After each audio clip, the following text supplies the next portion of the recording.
Every time Captain James T. Kirk broke the rules and got away with it. Laws exist to keep us safe and sane, especially in Starfleet where this need is further heightened. However, there have been some who do not care much about safety and their sanity, in truth, can be called into question. Notable among these is the famous Captain James T. Kirk. Here are some of the times he broke or was caught in situations where he had to break Starfleet laws and got away with it. The Menagerie. The Menagerie, the classic two-parter where Spock proves that when he breaks the rules, he really breaks the rules. What happened? Spock, ever the logical Vulcan, decided that commandeering a starship was a totally rational solution to a problem. His former captain, Christopher Pike, was left severely disabled after a freak space accident, essentially trapped in his own body, only able to communicate through a beep system, 1 for yes, 2 for no. Rather than let his old mentor suffer, Spock devised a foolproof plan. Step 1. Lie to everyone on the Enterprise so convincingly that even Kirk, his own best friend, was completely out of the loop. Step 2. Forge orders from Starfleet Command like a space-age hacker would, of course. Step 3. Hijack the ship, because if you're going to commit mutiny, you might as well go all in. Step 4. Kidnap Pike, load him onto the Enterprise, and set course for Talos 4, the one planet so forbidden that even thinking about it too hard might get you a court-martial. When Kirk figured out what was happening, he was understandably annoyed, since, it was his ship that Spock had stolen. But Spock, always the master of emotional manipulation through sheer logic, immediately turned himself in for a court-martial, as if this had all been some unfortunate misunderstanding rather than a Galaxy-class felony. How Kirk got away with it. At first, Kirk had no idea what Spock was up to, but he went along with the court-martial because, let's be honest, he was more confused than actually angry. He probably spent half the time thinking, am I really court-martialing Spock right now? Then the Talosians, the telepathic masters of mind trickery from Talos 4, decided to intervene. They streamed what was essentially a previously on Star Trek flashback episode, featuring Captain Pike's past visit to Talos 4. In this footage, it became clear that the Talosians had the ability to create incredibly realistic illusions, enough that they could give Pike the appearance of a fully functioning body and let him live a peaceful life instead of spending the rest of his days stuck in a space wheelchair beeping at people. Basically, Spock had broken the law to give Pike a holographic retirement plan. By the time Kirk realized this was all for Pike's benefit, he did what Kirk does best: winged it. Starfleet saw the Talosians' transmission and, rather than executing Spock for the biggest breach of regulations ever, decided, hey, we'll let it slide this time. Because apparently, if you commit treason for a good reason, you just get a free pass in Starfleet. The takeaway: Spock got away with the most audacious mutiny in Star Trek history. Kirk played along and somehow didn't even get written up for it. Pike got a VIP ticket to an illusion-filled paradise. The Talosians somehow hacked Starfleet's legal system by broadcasting an emotionally compelling video. And Starfleet? Well, they just shrugged and let it all go. In the end, the Menagerie wasn't just a masterclass in sci-fi storytelling, it was also proof that in Star Trek, rules exist until they don't. The Enterprise Incident. What happened? Kirk, the dramatic mastermind, decided to kick off this mission by pretending to have a full-blown nervous breakdown. He started barking orders, acting erratic, and generally making everyone uncomfortable, so much so that even Spock, the least emotional being in the galaxy, was dangerously close to worrying. Of course, it was all an act, a completely ridiculous, over-the-top Shatnerian act. The Enterprise wandered into the Romulan neutral zone, which, for those unfamiliar, is basically space's biggest no-trespassing sign. The Romulans wasted no time surrounding the ship, and Kirk was quickly dragged off to be interrogated by the extremely cunning, and also, let's be honest, kind of flirty, Romulan commander. Meanwhile, Spock, who was in on the plan but still somehow not given all the details, was playing 4D chess by convincing the Romulan commander that Kirk had completely lost it and that he, Spock, was way too logical to follow such an unhinged captain. The commander, who clearly had a thing for tall, emotionally unavailable Vulcans, bought it completely and started flirting with Spock. While Spock was busy seducing his way through the Romulan ranks, Kirk was back on the Enterprise undergoing emergency plastic surgery, because that's a thing Starfleet apparently just has on hand, to disguise himself as a Romulan. Yes, really. From there, things escalated fast. Kirk, now rocking some pointy ears and questionable prosthetic eyebrows, snuck onto the Romulan ship and stole their cloaking device, which, in case it wasn't obvious, was a massive treaty violation. Like interstellar war level bad. How Kirk got away with it. Luckily for Kirk, this entire heist was actually a top-secret Starfleet intelligence operation. The whole thing, his fake breakdown, Spock's Romulan flirtation, the intergalactic cosplay mission, was all sanctioned at the highest levels. So when the Enterprise successfully escaped, cloaking device in tow, Kirk didn't have to explain himself to anyone. Starfleet just waved it off like, "Oh, you stole some game-changing military tech and almost started a war? That's fine. We totally meant for that to happen." Meanwhile, the Romulan commander was left heartbroken after being thoroughly outmaneuvered by a Vulcan she almost seduced. And Spock, in classic fashion, pretended like none of it had affected him. The takeaway: Kirk faked a breakdown, got space plastic surgery, and stole a major piece of enemy technology. Spock flirted his way to victory. Starfleet, as always, approved the mission but conveniently failed to mention it to anyone beforehand. The Romulans got played so hard, they probably needed a few decades to recover. And once again, Kirk pulled off a galactic crime and walked away without a scratch. The Omega Glory. What happened? The Omega Glory, where Kirk proves once again that the Prime Directive is more of a suggestion than an actual rule. The Enterprise stumbles upon a planet locked in an eternal, Cold War-esque conflict between two factions: the Combs, basically space communists, and the Yangs, space Americans. This society is already pretty messed up thanks to Captain Tracy, a rogue Starfleet officer who decided to throw the rulebook out the nearest airlock and declare himself a warlord.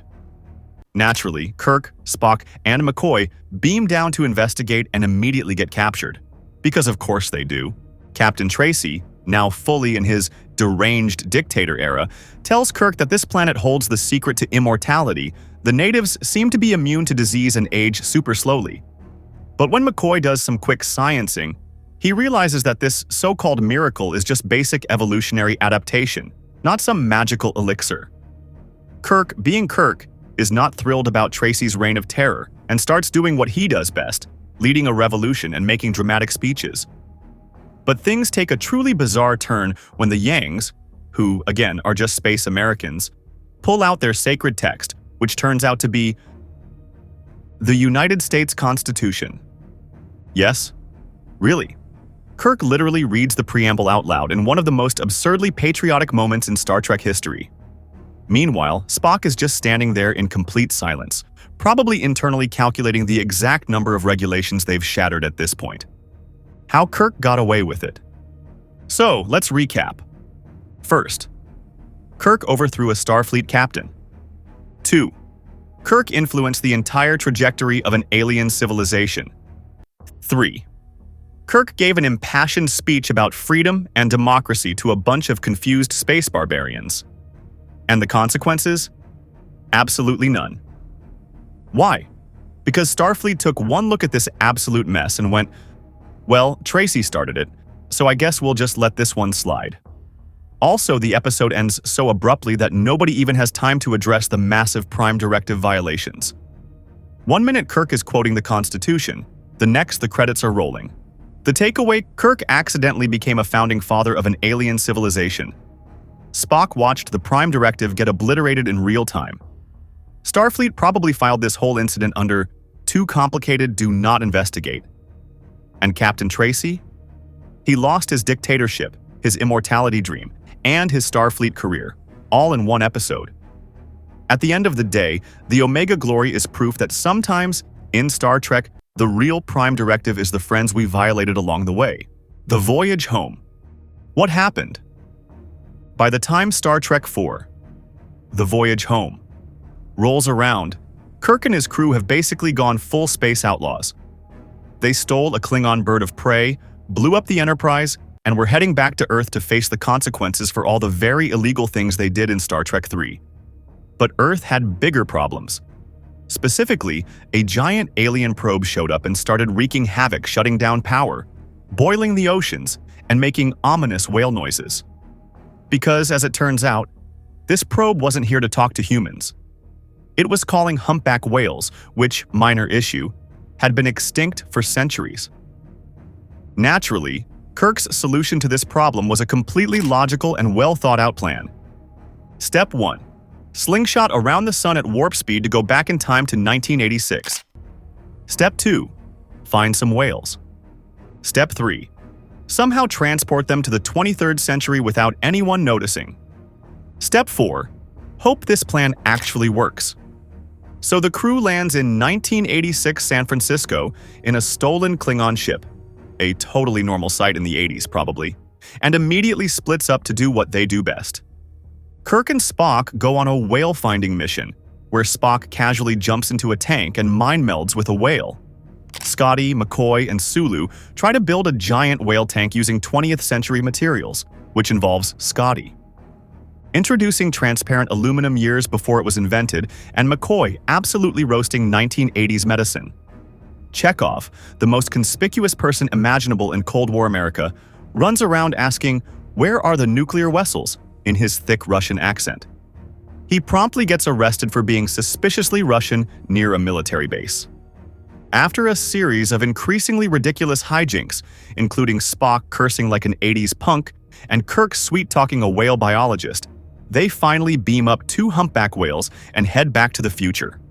Upon arrival, the whales immediately start chatting with the probe, which just turns around and leaves, as if to say, "Oh, cool, the whales are back. My bad." Later, how Kirk got away with it. Now, let's be clear. Kirk and his crew violated an insane number of laws. Temporal Prime Directive? Violated so hard. Massive interference in 20th century technology? Scotty straight up changed the course of materials science. Stealing whales? Probably some sort of wildlife trafficking violation.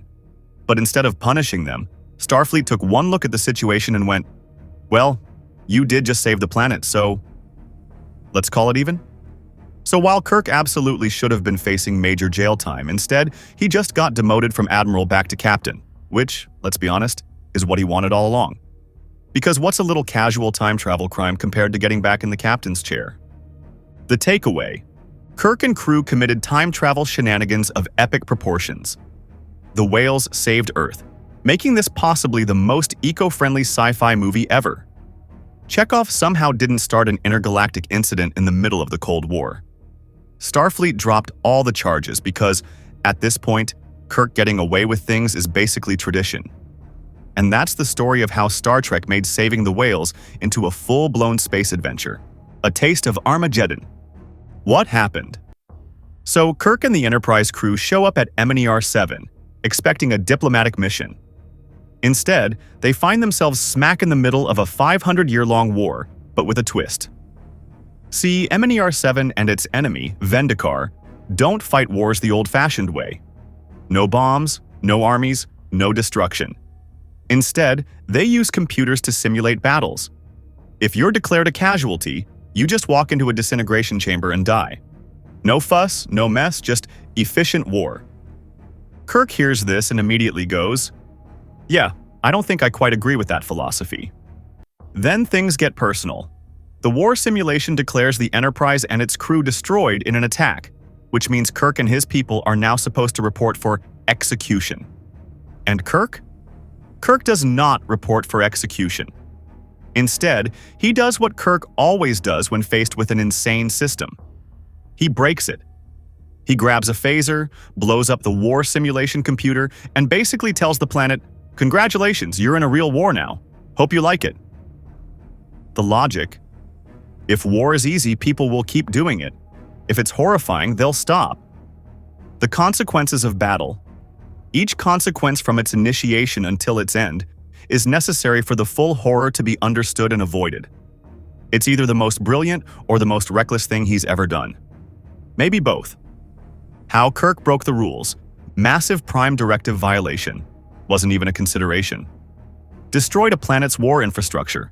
You know, the thing preventing them from actually killing each other. Essentially forced an entire civilization to change overnight by making war an actual nightmare again. How Kirk got away with it? Starfleet probably just sighed and moved on. Let's be honest, they're used to this by now. He made a solid ethical argument. War is supposed to be terrible. That is a difficult argument to beat. It actually worked. MNER-7 and Vendikar started peace talks because real war is awful. He left before anyone could press charges. The takeaway: if you build a system that makes killing convenient, Kirk will personally end it. The Prime Directive is more of a suggestion than a rule. If you ever invite Kirk over and tell him about your weird dystopian traditions, prepare for them to be gone by the time he leaves. The undiscovered country. What happened? Kirk has always had a rocky relationship with the Klingons, but by the time this movie starts, it's less of a rivalry and more of a grudge. His son was killed by Klingons, and let's just say Kirk hasn't fully processed that grief.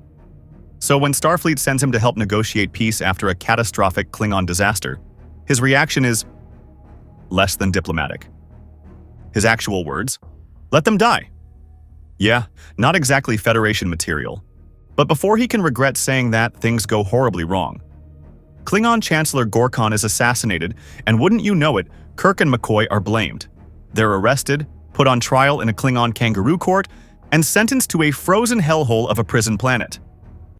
At this point, Kirk has a lot of time to reflect on his choices. Some would argue that this was part of his redemption arc. How Kirk broke the rules. Openly dismissed Starfleet's mission of peace, which, considering he's a captain, is kind of his job. Got framed for murder, which is a bad look no matter how you spin it. Was completely outplayed by the real conspirators, making him and Starfleet look terrible. Broke out of prison with Spock's help. How Kirk got away with it. How he got away with it was a mixture of a few factors. First among them is that he exposed the real villains. A conspiracy involving rogue Starfleet officers and Klingons who wanted to keep the war going.